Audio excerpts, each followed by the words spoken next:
Me enlazo vía Skype con Fabiola Navarro. Ella es académica del Instituto de Investigaciones Jurídicas e integrante del Observatorio de la Corrupción e Impunidad de la UNAM. Bienvenida, muy buenas tardes.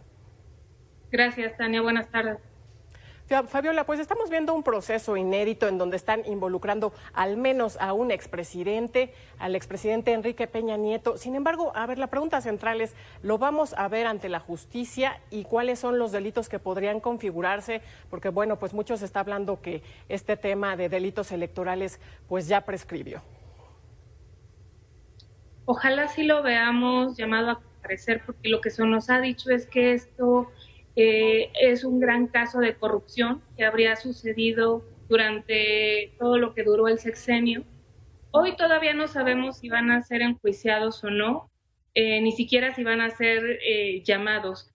Solamente están mencionados por un imputado colaborador que ayer lo señaló y que dijo que lo que él hizo y que sabemos que hizo y que está documentado que hizo, no lo hizo porque haya querido, sino porque se lo ordenaron.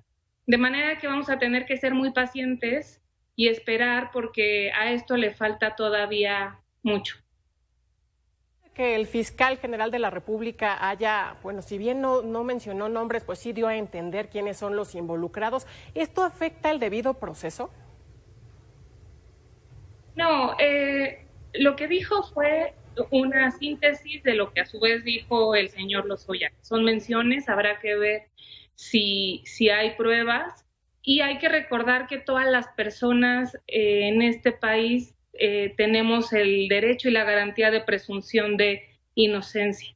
Y también es cierto que cuando las personas ocuparon un cargo público y sobre todo cuando estos cargos son de la más alta responsabilidad, la situación de publicidad o privacidad de los actos que les atañen tienen un sentido distinto.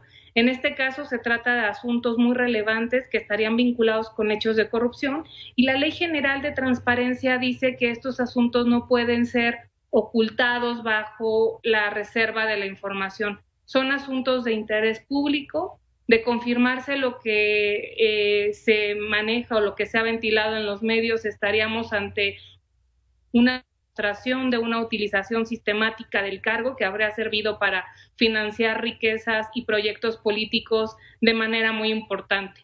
De manera que todavía es muy pronto y temprano para hablar de un debido proceso. Una acusación pública es eso y todavía no implica nada hasta que no se abran las carpetas de investigación y se giren citatorios y sepamos en calidad de qué van a ser llamados a declarar, pues ellos son nada más ahorita personas que han sido mencionadas. Fabiola Navarro, ¿afecta o cómo afectará que hayan pasado al menos en uno de estos asuntos 12 años para que Emilio Lozoya se diera cuenta que fue presionado y obligado prácticamente a esto? Eso sí es importante, Adán. La prescripción es la posibilidad que tenemos, el tiempo que tiene una autoridad para poder iniciar una acusación y además para poderla demostrar y para poder sancionar a alguien en términos prácticos. No se puede conocer de hechos delictivos en cualquier momento. En ese sentido, los señalamientos que ayer se dieron a conocer, pues habrían sucedido antes de que Enrique Peña Nieto y Luis Videgaray fueran servidores públicos. De manera que esas conductas habrían sucedido en un ámbito electoral y las normas que aplicaban en ese momento, pues ya, además de que ya cambiaron, las conductas, las posibles conductas delictivas, pues ya habrían prescrito.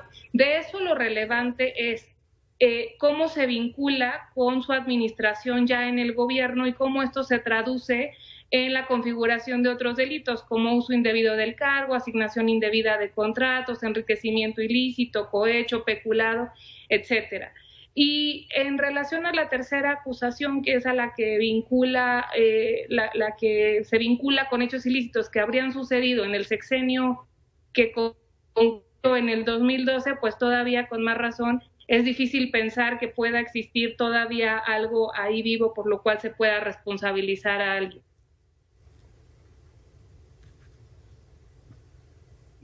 ¿Cómo desde el observatorio en el que tú estás, todas estas situaciones que se vayan lentas y que no se vea una justicia pronta, afectan la credibilidad de los mexicanos de un Estado de Derecho y de la justicia? Sin duda es parte de nuestra historia la falta de confianza debido a la alta impunidad que hay, sobre todo en asuntos que implican a servidores públicos de las más altas responsabilidades. Nosotros lo que estamos haciendo ahora pues es estudiando a partir de elementos técnicos, jurídicos y objetivos cómo se investigan los casos y cuáles son estas razones o prácticas que pueden dar buenos resultados. Hay que recordar que nuestro sistema jurídico se ha ajustado en los últimos años. En 2008 hubo una reforma constitucional al sistema de justicia muy importante que se instrumenta a partir del Código Nacional del 2014, que fue entrando en vigor de manera progresiva. En realidad entró completamente en vigor hasta el 2016. En 2015 tenemos una reforma anticorrupción y luego viene una reforma al Código Penal en materia de delitos por hechos de corrupción.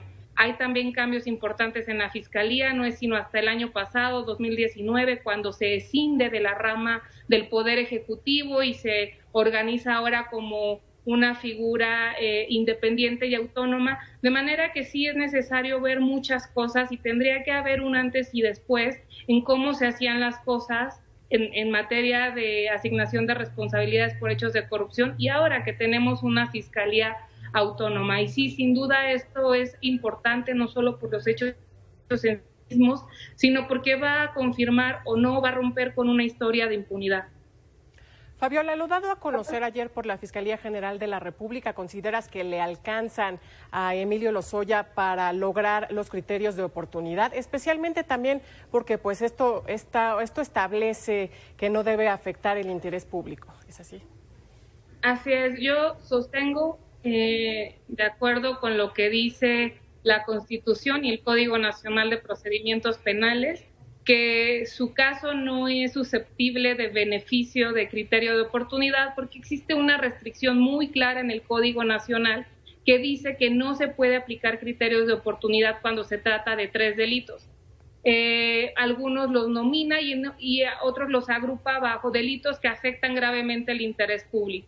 Si no consideramos que afectó gravemente el interés público los delitos que le están imputando y que tenemos que considerar que son apenas los primeros, porque falta las imputaciones por el caso de la estafa maestra, OHL, en fin. Si no consideramos que son delitos de la mayor gravedad, pues entonces estaríamos sentando un precedente muy importante.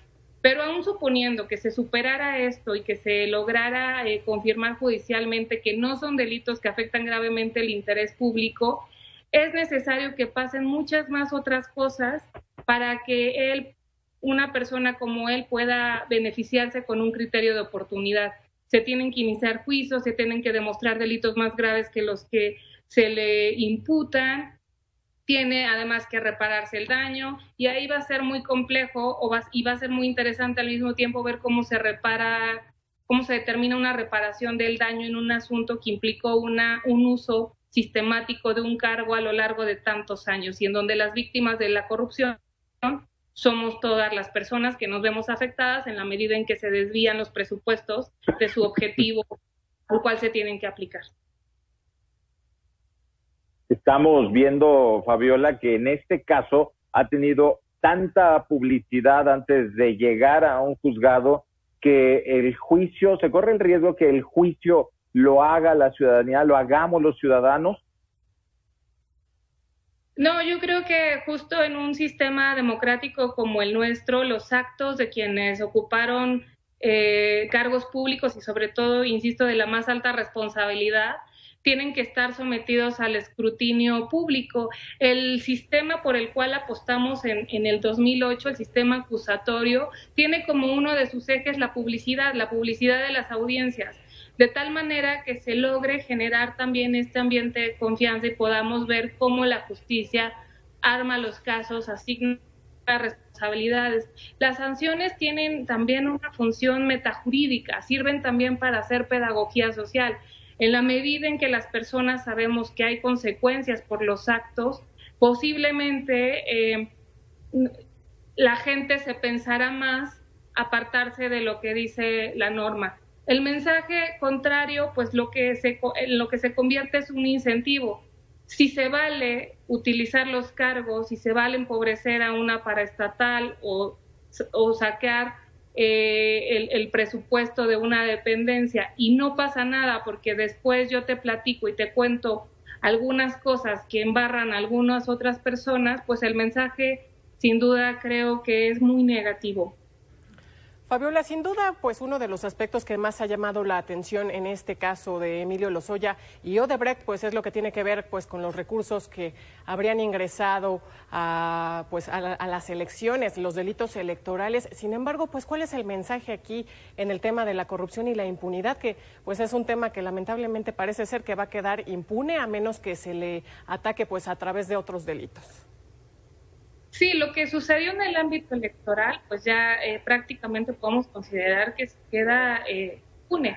La pena más alta que se puede asignar por usar recursos de procedencia ilícita, por rebasar el gasto de topes de gastos de campaña, es la propia nulidad de la elección para impedir que la persona que utilizó los recursos pues llegue al cargo. Esta posibilidad pues ya no existe, además de que esta medida, esta causa de nulidad se incorporó a la Constitución hasta el 2014 y fue precisamente debido a los señalamientos que cuestionaron o que señalaron que hubo uso ilícito de los recursos. Eso es por un lado, pero eso sí tiene un impacto porque lo que se dice o la razón por la cual Odebrecht habría financiado la campaña sería para que una vez que ellos llegaran al cargo, los favorecieran asignándoles contratos de obra pública. Y lo que de eso sabemos es por el trabajo periodístico que han hecho algunos de sus compañeros y compañeras, pues es que hubo millonarios retornos de dinero y que hubo múltiples saqueo de recursos públicos, millones y millones de Pemex. Y hay que recordar que no solamente es Odebrecht, también está lo de la compra de agronitrogenados, Fertinal. Hay dictámenes de la Auditoría Superior que señalan que el daño patrimonial es millonario. Están también los más de 2.400 millones que se desviaron por conducto de la Universidad del Carmen en el esquema conocido como la estafa maestra. De manera que hay mucho que hacer, mucho que investigar. La Fiscalía tiene mucho trabajo y en ese sentido, en todo caso, de oportunidad que está buscando en relación con el caso Odebrecht, a lo mejor le exculparía, le quitaría algunos años, pero es muy difícil pensar que se pueda quitar de encima todos los otros delitos que orbitan en torno a los hechos que sabemos sucedieron y que están probados.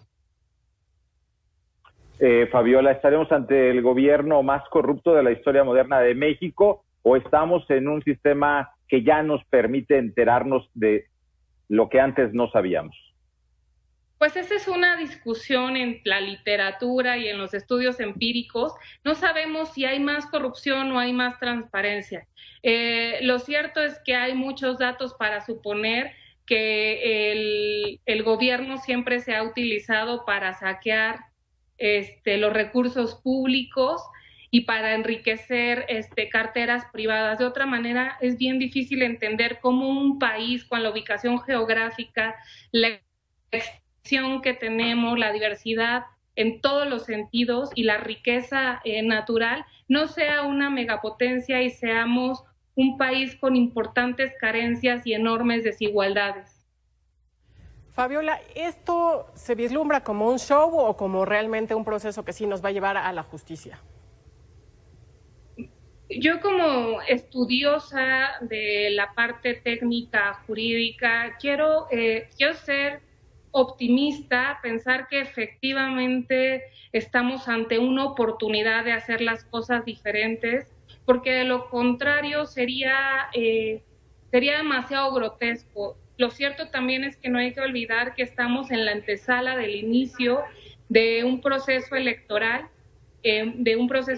muy grande, que va a ser además extra complejo por la situación en la que estamos como humanidad. De manera que creo que sigo pensando que hay que apostar por las instituciones, por hacer Contraloría Ciudadana, porque cada quien desde el ámbito que le toca, a ustedes como periodistas, en este caso a mí como académica, podamos aportar elementos que enriquezcan la discusión y que permitan además también hacer Contraloría Ciudadana y que cambiemos la historia de este país. Pues Fabiola Navarro, académica del Instituto de Investigaciones Jurídicas de la UNAM y también integrante del Observatorio de la Corrupción e Impunidad de la UNAM, muchas gracias por estar con Mega Noticias. Un gusto, saludos Tania y Adán. Y que no sea la última vez. Con gusto.